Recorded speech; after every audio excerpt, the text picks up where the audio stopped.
সত্য ঘটনার পর আধারিত প্রখ্যাত হিন্দি সাহিত্যিক ডক্টর বৃন্দাবন লাল বর্মার কাহিনী বিরাটা কি পদ্মিনী।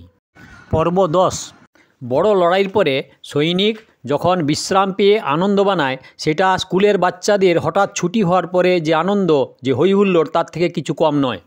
এই হইহট্টগোল ছেড়ে রামদয়াল, আলীমর্দান আর কুঞ্জর সিং এক নিভৃত জায়গাতে গিয়ে বসল।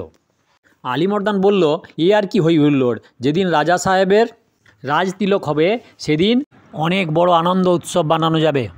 আজ তো সৈনিক তাদের পরিশ্রম দূর করার জন্য ছোটোখাটো আনন্দ করছে, সামনে অনেক কঠিন পরিস্থিতি আছে। আমি তো ভেবেছিলাম সিংহগড় রাজমহলের মধ্যে যুদ্ধক্ষেত্র আর শ্মশান দুটোই হবে। কুঞ্জর সিং বলল। রামদয়াল বলল, আমাদের কাছে সেই কঠিন পরিস্থিতি আর নেই যেটা দেবী সিংয়ের কাছে আছে। আপনি এত ভাবছেন কেন? আলীমর্দান স্বাভাবিকভাবে বলল, রাজা সাহেব, রামদয়ালকে এক সেনা দলের সর্দার বানাতে হবে। আমি রামদয়ালের জন্য একটা বিশেষ অনুরোধ করছি। আলীমর্দানের অনুরোধ শুনে কুঞ্জর সিং মনে করল মৃত রাজা নায়ক সিংয়ের সঙ্গে রামদয়ালের কীরকম সম্বন্ধ ছিল, কি সেবা করেছিল। কিন্তু মনের ভাব লুকিয়ে বলল, নবাব সাহেব, কারও কোনো সেবা ভোলা যাবে না। সেটা যার যেমন উপযুক্ত পুরস্কার, তাকে সেই পুরস্কার দেওয়া হবে। রামদয়ালের এইসব পুরস্কারের কথায় কোনো প্রভাব পড়ল না। রামদয়াল বলল, আমার কোনো পুরস্কার চাই না, বাস মহারানী আর রাজা সাহেবের কৃপা আমার উপর থাকলেই হবে। আমি সর্দার বনে কি করব? আমার বাস মহারানী আর রাজা সাহেবের চরণের ধুলো হয়ে থাকতেই ভালো। আলীমর্দান কিছুই বুঝতে পারল না, কিন্তু ভেতরের খবর, আরও কিছু রোচক খবর আছে কি না জানার জন্য সে বলল, ভবিষ্যতে আপনি কিভাবে রাজ্য চালাবেন রাজা সাহেব? এখন পর্যন্ত আমি সৈন্য পরিচালনা করলাম, কিন্তু আগে সেনাপতির ভার আপনাকে নিতে হবে রাজা সাহেব। এর উত্তর দেওয়ার জন্য কুঞ্জর সিং একদমই তৈরি ছিল। সে বলল যে, আমার গতিমতি আমি বলতে পারবো না, মহারানীজি যা বলবেন তার উপরেই আগে করব, এবং আপনাকে কালকে যত তাড়াতাড়ি সম্ভব বলে দেবো, কারণ আমার গতিমতি সব রানী সাহেবের উপর নির্দিষ্ট। হ্যাঁ, সকালে বললেই হবে, কিন্তু আমার একটা অনুরোধ আছে, সেটা রানী সাহেবকে বলে দেবেন। কাল সকালে একদল সেনা দিলীপনগরের উপর হামলা করার জন্য পাঠিয়ে দিলে ভালো হয়। আর সেনাদের ছোট ছোট দল বানিয়ে পাশে পাশে যত রাজমহল আছে সব জায়গাতে একটা একটা করে দল পাঠিয়ে দেওয়া যাক।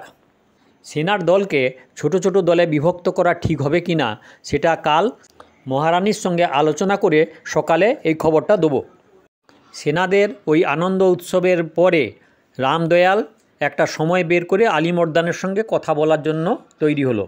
রামদয়ালের সঙ্গে কথা বলার জন্য আলীমর্দানও উৎসুক ছিল, কিন্তু সময় বের করতে পারেনি। গদ্দি পাওয়ার পর রাজা সাহেব কাকে দিওয়ান বানাবে রামদয়াল? আলীমর্দান জিজ্ঞেস করল। হুজুর, মহারানী সাহিবা কাকে ওই পদে বসায় দেখুন, রামদয়াল বলল। রাজা যেই বনুক, আমি তো ওনাকে গদ্দিতে বসিয়ে আমি কল্পি চলে যাব। তারপর না জানি আমাকে হয়তো দিল্লিও যেতে হতে পারে, না জানি আর কোথাও, হয়তো মালওয়াও যেতে হতে পারে, কিন্তু উনি যাকে চাইবেন তাকেই রাজা বানাবেন। কিন্তু একটা কথা, এই রাজ্যে রাজতিলক হয়ে যাওয়ার পরেও আপনি ছাড়া কোনোভাবেও রাজ্য চালানো কঠিন। তবে একটা কথা, মহারানী যদি নিজের হাতে রাজ্যভার রাখে তাহলেই সহজ হবে, না তো আরও কঠিন।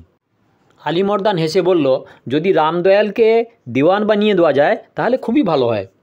তারপর আবার গম্ভীর হয়ে বলল, কি তুমি কি এটাকে খুব অসম্ভব বলে মনে করো নাকি? দিল্লির রাজত্বে অনেক ছোট ছোট লোক অনেক বড় জায়গায় পৌঁছে গেছে। বুদ্ধিমত্তা আর হুঁশিয়ারির কদরদান করা হয়, এটা তুমি জানবে রামদয়াল। রামদয়াল চুপ থাকলো। আলীমর্দান বলল, যদি মহারানীর কাছে তোমাকে দিওয়ান বানানোর কথা বলা হয় তাহলে তোমার তো কোনো আপত্তি নেই? রামদয়াল একটু মুখ ভারী করে বলল, আমি ওনার কৃপাতেই তো বেঁচে রয়েছি এবং ঠিকঠাক রয়েছি।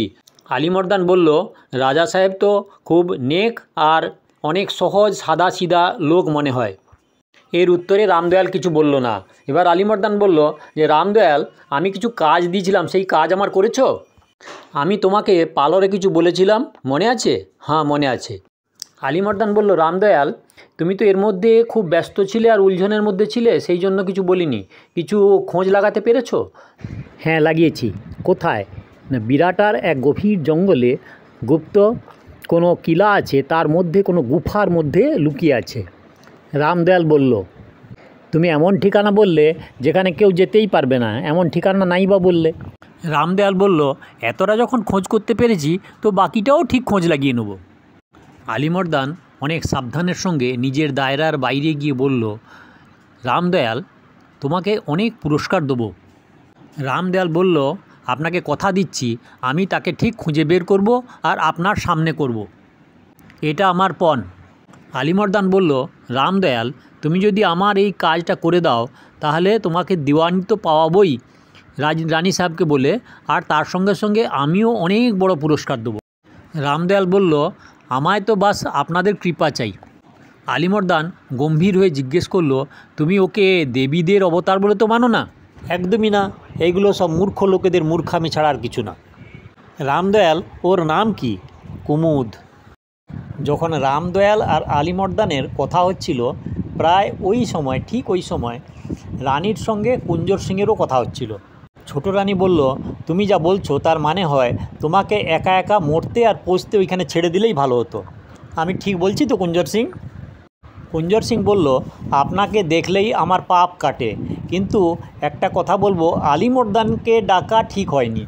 আলীমর্দানকে না ডাকলে এমনিতেই সর্বনাশ হয়ে যেত। তাছাড়া আলীমর্দান তো নিজের থেকে রাজ্যের উপর আক্রমণ করে দিয়েছিল, ওকে কে আটকাতো? তাছাড়া দলীপনগরকে রাজা আগেও এইরকম সহায়তা নিয়েছিল। ও কেন এসেছে তুমি জানো?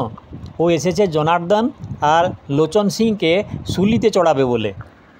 আর এই কাজ যদি ঠিকঠাক হয়ে যায় তাহলে তো আমি খুব আনন্দিত হব। আমার এর থেকে আর বেশি জানার দরকার নেই। কুঞ্জর সিং বলল, ও কেন এসেছে জানেন? ও পালর আর দেবীর মূর্তি দুটোই নষ্ট করার জন্য এসছে। এ আপনার মনে আছে? রানী রাগের সঙ্গে বলল, কী কথা আমার মনে রাখতে হবে আর কীটা মনে রাখতে হবে না সেটা আমি ভালোভাবেই জানি। এটা আর তোমাকে বোঝাতে হবে না। যদি তুমি সাথে থেকে লড়াই করতে চাও তো ভালো, আর না হলে আমাদের বিরোধী স্বামী ঘাতিনী জনার্দন আর লোচন সিংয়ের সঙ্গে মিলে আমার বিরুদ্ধে যা ইচ্ছা হয় তাই করো, আমাদের অশুভ চিন্তা করো। কুঞ্জর সিং নম্রতার সঙ্গে বলল যে, আপনি মহারাজ যা ইচ্ছা হয় তাই করুন, আমার রাজ্যের প্রতি কোনো লোভ নেই। যদি কিছু করতে হয় আগে লোচন সিং ইত্যাদিকে যথাযোগ্য শাস্তি দেবো, তারপরেই ভাবব। কুঞ্জর সিংয়ের কথাতে কিছুটা দৃঢ়তার আভাস পেয়ে রানী একটু শান্ত হলো। তোমার আলীমর্দানের সঙ্গে দরকার নেই। আলীমর্দান আমাকে বোন স্বীকার করেছে, আমার থেকে রাখি নিয়েছে আর আমাকে যথাসম্ভব সাহায্য করার কথা দিয়েছে। হিন্দুদের মন্দিরের কোনো ক্ষতি করা আলীমর্দানের উদ্দেশ্য নয়। এটা নিয়ে তোমার এত ভাবার দরকার নেই। এতটার পরেই ওখানে রামদয়াল এসে গেল। রামদয়ালের রানীর সঙ্গে দেখা করার ব্যাপারে কোনো বাধা নিষেধ নেই। রানী রামদয়ালকে জিজ্ঞেস করলো, আগে রণনীতি কী ভাবা হয়েছে? কুঞ্জর সিং উত্তর দিল, আপনি যা বলবেন তাই হবে। রানী বলল, তাহলে এখনও ভাবা হয়নি? আলীমর্দানের ইচ্ছা সৈন্যকে ছোট ছোট ভাগে ভাগ করে বিভিন্ন জায়গায় পাঠানো, আর সেনার বেশি অংশ সিংহগড়ে রাখার ইচ্ছা। সেনাকে ছোট ছোট ভাগে ভাগ করা ভালো হবে না আমার মনে হয়। যদি দেবী সিং আর কারুর সঙ্গে হাত মিলিয়ে প্রচণ্ড শক্তির সঙ্গে সিংহগড় আক্রমণ করে তাহলে সামলানো মুশকিল হবে। ছোট রানী রামদয়ালকে জিজ্ঞেস করলো, কি আলীমর্দান কি এই রকম যুদ্ধ করার জন্য বলেছে? রামদয়াল বলল, ঠিক এইভাবে নবাব সাহেব বলেনি। নবাব সাহেবের ইচ্ছা দলীপনগরকে বাঁচানোর জন্য পর্যাপ্ত সেনা পাঠাতে চায়। এমনিতেই রামদয়ালের কথাবার্তা কুঞ্জর সিংয়ের ভালো লাগে না, তাই এখন সে রেগে গিয়ে বলল যে, কাকাজু একটা কাজ করো, রামদয়ালকেই সেনানায়ক বানিয়ে দাও। প্রধান সেনাপতি আলীমর্দান আর সরকারি সেনানায়ক রামদয়াল। কাকাজু, একে যদি এইসবের থেকে দূরে রাখা যায় তাহলেই ভালো। এই কথা বলার পরেই কুঞ্জর সিংয়ের মনে অনুতাপ হলো। কুঞ্জর সিং কিছু বলতে গেছিল, রামদয়াল বলল, কাকাউজিনে নিবেদন করেছিল সেই জন্যই বললাম, না তো আমি নিজের থেকে বলিনি। যদি কোনো অপরাধ করেছি মনে হয় তাহলে ক্ষমা করে দাও। আমি তো ভগবানকে সবসময় বলি যে আমি তোমাদের চরণের নিচেই পড়ে থাকব। তখন রানী বলল যে, আচ্ছা কুঞ্জর সিং, তুমি সবসময় রামদয়ালের পেছনে পড়ে থাকো কেন? কুঞ্জর সিং বলল, রামদয়াল কখনো কখনো নিজের দায়রার বাইরে বেরিয়ে যায়, সেই জন্য আমি বলে ফেলি, না তো ওর প্রতি আমার কোনো রাগ নেই। কুঞ্জর সিং দেখেনি, কিন্তু রামদয়ালের মনে উপেক্ষার ভাব ছিল। রানী জিজ্ঞেস করলো, তাহলে কি কার্যক্রম ঠিক করা যায়? কুঞ্জর সিং বলল, আমাদের কিছু সেনা সিংহগড়ে থাক, আর কিছু সেনা দলীপনগরের উপর আক্রমণ করুক, আর আলীবর্দন তার নিজের সেনা নিয়ে দেবী সিংয়ের উপর আক্রমণ করুক। রানী রামদয়ালের দিকে তাকিয়ে বলল, আলীবর্দনের এই নীতি পছন্দ আসবে? এ যুদ্ধনীতি পছন্দ আসবে না মহারাজ, রামদয়াল উত্তর দিল। কুঞ্জর সিং বলল, ঠিক আছে মহারানী, আমি আলীবর্দনকে বোঝাবো। পরের দিন সকালে কুঞ্জর সিং আলীবর্দনের সঙ্গে কথা বলে, কিন্তু আলীবর্দন এই যুদ্ধনীতিতে রাজি হয়নি, কারণ আলীবর্দনের ইচ্ছা ছিল যে সিংহগড় নিজের অধিকারের মধ্যে রাখবে। কুঞ্জর সিং চাইছিল না আলীবর্দনের অনেক বিস্তৃত এলাকার মধ্যে অধিকার থাকুক। আগে 2-3 দিন এরই উপর বাদ বিবাদ চলতে থাকে, কিন্তু কোনো নিষ্কর্ষ বেরোয়নি। এর ফল সহজ নির্ণয়শীল রানী কুঞ্জর সিংয়ের উপর রেগে মহল থেকে বের করে দেওয়ার চিন্তা করতে লাগলো। রানী আর কুঞ্জর সিংয়ের ব্যবহারের কিছু কিছু ভাব আলীবর্দনের নজরে আসে।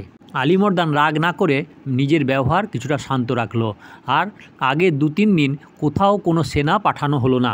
এর মধ্যে আলীবর্দন যুদ্ধের জন্য খাদ্য সামগ্রী এক জায়গায় করে নেয় অনেক, কিন্তু 2-3 দিন পর্যন্ত কোনো যুদ্ধের যোজনা বনেনি।